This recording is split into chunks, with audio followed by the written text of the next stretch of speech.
A shared nominal voltage does not make lead-acid and lithium battery packs interchangeable in testing. Their charge behavior, cutoff logic, thermal sensitivity, and protection architecture can differ, so selecting a tester by voltage range alone can produce results that are difficult to interpret or unsafe to apply. The procurement decision should begin with the battery maker's instructions and the service purpose. First, identify the pack families involved, including 36V, 48V, and 72V systems, then define the decision the test must support. Is the result intended for incoming inspection, warranty investigation, recurring maintenance, or another service action? The answer determines the approved charge and discharge conditions, cutoff rules, connection method, and evidence that must be retained. A relevant case example is the DSF 4099V40A Lead-Acid and Lithium Battery Pack Charge-Discharge Tester.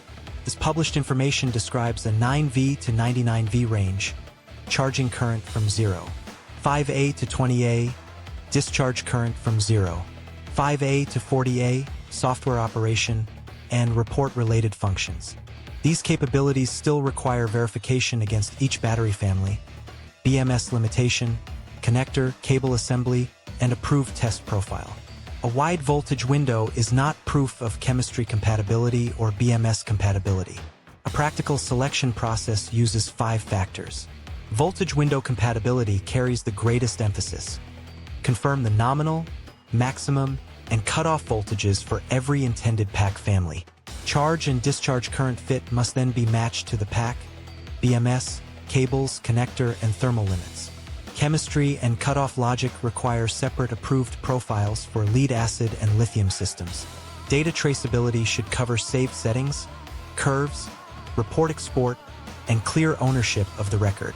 Protection and operating controls should address responses involving reverse connection, short circuit, temperature, and power interruption. The evidence boundary must remain chemistry specific.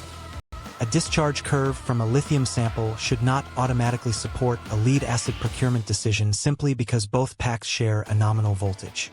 Comparability requires the chemistry, pack family, charger context, selected profile, cutoff reason, and any deviation to be recorded. The current approved manual, datasheet, sample report, protection description, service terms, and witness test procedure should agree before a specification becomes an acceptance criterion. Any discrepancy should pause that acceptance point until it is clarified. Safety controls begin before the run.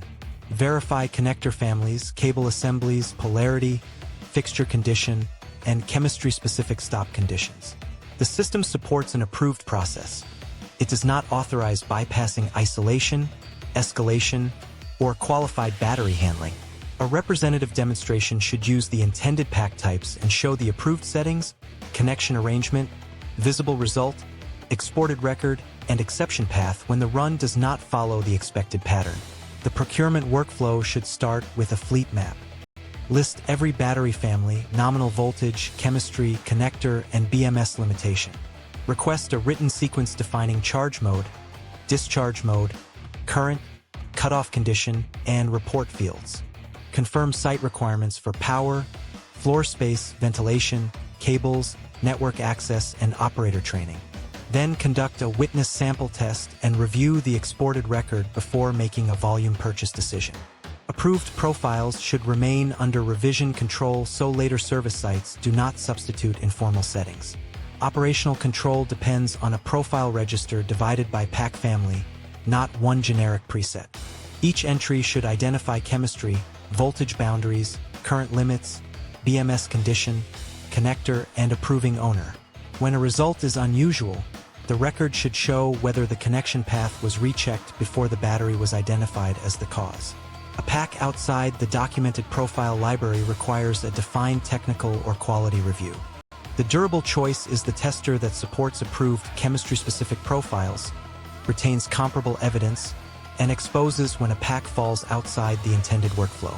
A favorable result supports only the relevant approved profile. An unexpected result may point to the charger, BMS, connection, or pack family, and should lead to the documented next action rather than an assumption.